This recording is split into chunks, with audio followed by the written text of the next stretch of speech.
दोस्तों देखिए हम आ गए स्पर्श रेखा और छेदक रेखा पे। तो जानिए सबसे पहले समझते हैं कि स्पर्श रेखा और छेदक रेखा क्या होती है।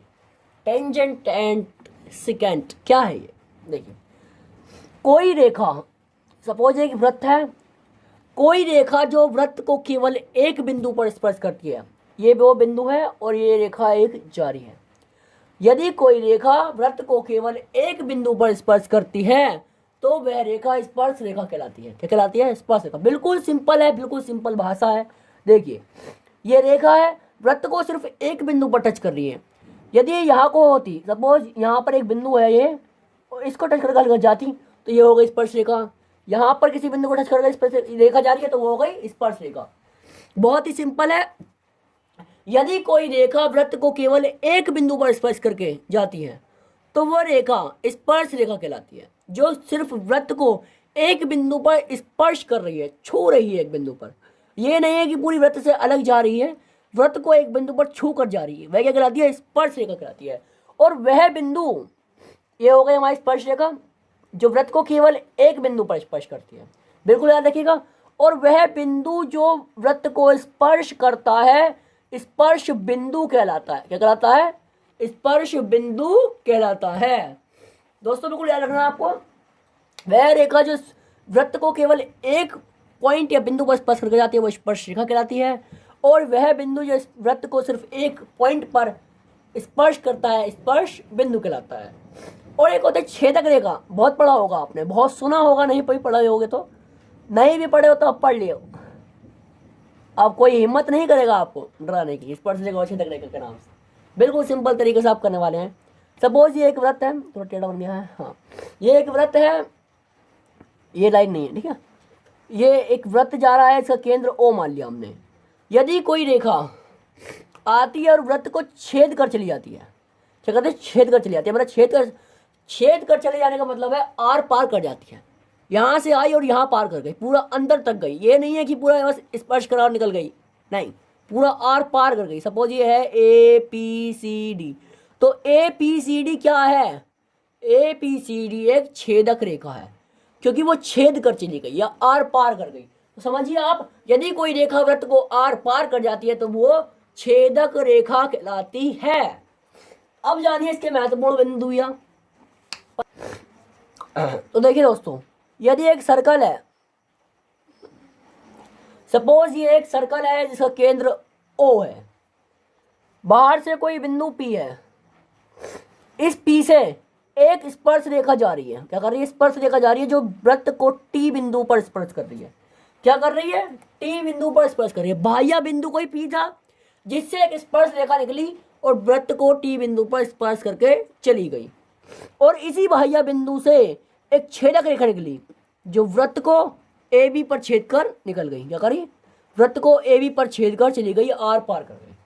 तो देखिए दोस्तों, इसकी इंपॉर्टेंट ट्रिक जो है वो है P T square equals to P A into P B. क्या है? P T square equals to P A into P B. ठीक है दोस्तों, एक और परिणाम है इसका। एक और परिणाम इसका यह है कि यदि कोई हमारा वृत्त है, अब स्पर्श रेखा और छेदक रेखा के परिणाम चल रहे हैं। एक वृत्त है, बाह्य बिंदु हम पी मान लेते हैं, पी से कोई छेदक रेखा आई, क्या आई? छेदक रेखा आई जो वृत्त को ए बी पर छेद दिया। और पी से ही दूसरी छेदक रेखा आई, सपोज दूसरी छेदक रेखा भी आ गई जो पी और क्यू पर छेद गई या आर पार कर गई। तो इसमें जो इंपॉर्टेंट ट्रिक है ना वो है A P into P B. जो ए पी है ये A P into P B, मतलब पूरा ये और इसकी लंबाई बराबर जो होती है ना वो होती है are P into P Q. किसके बराबर होती है? Are P into P Q. तो दोस्तों देखिए, यदि इस टाइप का डायग्राम आपके सामने आता है कि ये दो छेदक रेखा हैं जो छेद कर गई हैं, ए बी, और बाह्य बिंदु से दो छेदक रेखा आई हैं ए बी पी बी। यदि आपसे किसी एक का मान पूछ लेगा, आपको 2-3 का मान दे देगा, पूरे का मान दे देगा, जैसे 15 दे देगा, इसका 14 दे देगा, इसमें 7 का दे देगा, ये पूछ लेगा आपसे, ये क्वेश्चन कर लेगा, तो इस टाइम ये वाला फॉर्मूला काम आएगा।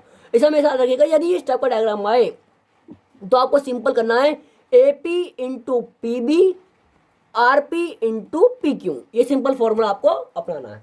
तो बढ़ते हैं अपने अगले टॉपिक पर। देखिए आप स्पर्शरेखा का थोड़ा सा बेसिक, बिल्कुल बेसिक चीज़ है ये वाली जो हम आपको बताएंगे। एक वृत्त है, सपोज ये एक वृत्त है और हमारी स्पर्शरेखा यहाँ से पी बिंदु से आई, कोई स्पर्शरेखा बाह्य बिंदु हम पी मान लेते हैं, पी से आई यहाँ पाई पी ए, पी ए क्या है, स्पर्शरेखा है क्योंकि ये वृत्त को ए बिंदु पर स्पर्श कर रही है।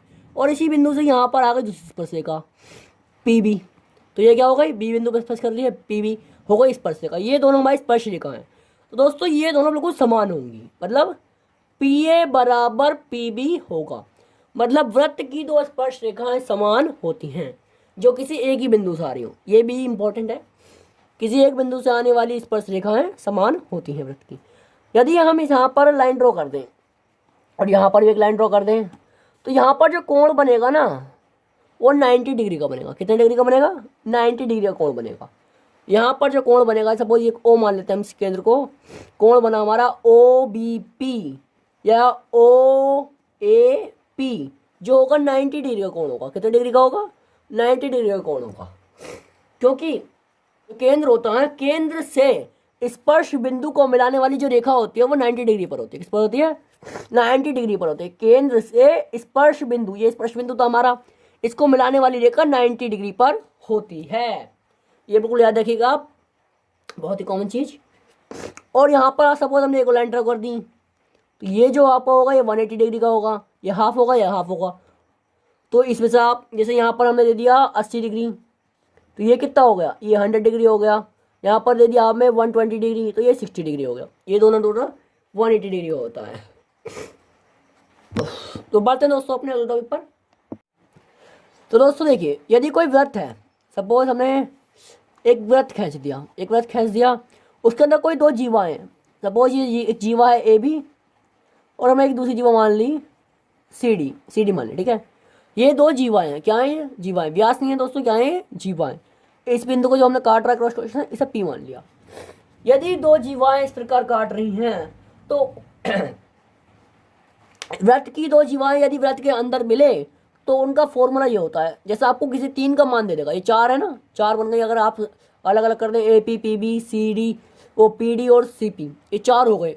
इनमें से किसी आपको तीन का मान दे देगा, चौथे का पूछ लेगा, तो उसका फॉर्मूला होता है A P into B P एक बराबर C P into D P. दोस्तों ये फॉर्मूला आपको नोटबुक में नोट कर लेने हैं, क्योंकि आगे जब हम क्वेश्चन कराएंगे ना तो सारे फॉर्मूले काम आने वाले हैं। ये फॉर्मूला आपको नोट कर लेना है। तो दोस्तों अब बढ़ते हैं अपने अगले टॉपिक, चक्रीय चतुर्भुज पर। किसे बोलते हैं, चक्रीय चतुर्भुज, बहुत इंपॉर्टेंट है। तो देखिए, यदि कोई वृत्त है और उस वृत्त पर कोई चार बिंदु ले लें हम, माने हमने ए बी सी डी चार बिंदु ले लिए, ए बी सी डी, यदि ये चार बिंदु मिले तो ये चक्रीय चतुर्भुज होता है। क्या होता है, चक्रीय चतुर्भुज, मतलब चक्रीय जो गोला है हमारा उसके अंदर चतुर्भुज। तो दोस्तों देखिए, यदि वृत्त पर कोई चार बिंदु मिले तो वह चक्रीय चतुर्भुज होता है। जरूरी नहीं है कि चक्रीय चतुर्भुज हमेशा ऐसा दिखे कि पूरा चतुर्भुज दिखे हमें स्टाइल में, ऐसा नहीं है। चक्रीय चतुर्भुज किसी भी प्रकार का हो सकता है, सपोज ऐसा भी हो सकता है। वो ये एक सर्कल है, सपोज यहाँ पर हमने एक लाइन खींच दी, इस टाइप का भी चक्रीय चतुर्भुज हो सकता है। ये भी क्या है, चक्रीय चतुर्भुज ही है। यदि वृत्त पर स्थित कोई चार बिंदु मिलते हुए प्रतीत हो या मिल रहे हो तो वह चक्रीय चतुर्भुज होता है। दोस्तों नोट कर लीजिए, यदि किसी वृत्त पर कोई चार बिंदु मिल रहे हो तो वह चक्रीय चतुर्भुज होता है। अब जानते हैं इसकी प्रमेय। चक्रीय चतुर्भुज आप समझ गए क्या होता है, अब इसकी प्रमेय जानते हैं। सपोज ये वृत्त है ए बी सी डी, चक्रीय चतुर्भुज है। ए बी सी डी हमने एक चक्रीय चतुर्भुज मान लिया। तो दोस्तों देखिए, जो इसके आमने सामने कोण होते हैं ना, इन दोनों का योग 180 डिग्री होता है। क्या होता है, इन दोनों का योग जो होता है 180 डिग्री होता है। कोण ए प्लस कोण C, angle A plus angle C is equals to 180 degree. कोण ए प्लस कोण सी बराबर 180 डिग्री होता है। बिल्कुल याद रखिएगा। आपको किसी एक का मान दे देगा, सपोज इसका मान 120 दे देगा, तो आपको निकालने को कह देगा कि कोण सी का मान बताओ। तो आप कैसे निकालेंगे, डायरेक्ट फॉर्मूला आपको याद होगा, बेसिक याद होगा, तो आप एकदम देखेंगे कि ये 120 है, चक्रीय चतुर्भुज है, इसमें आमने सामने कोण का 180 होता है, तो 180 minus 120 is equal to 60 degree आ गया। झट से आप इसका मान 60 डिग्री निकाल देंगे। कोई भी आमने सामने के जो कोण होते हैं ना, सपोज ये भी, इसी प्रकार कोण डी प्लस कोण बी भी 180 डिग्री होगा। जो चक्रीय चतुर्भुज होता है ना, उसके आमने सामने कोणों का योग 180 डिग्री होता है। और दोस्तों चक्रीय चतुर्भुज की एक और प्रमेय है, देखिए सबको ये चक्रीय चतुर्भुज दिया हुआ है।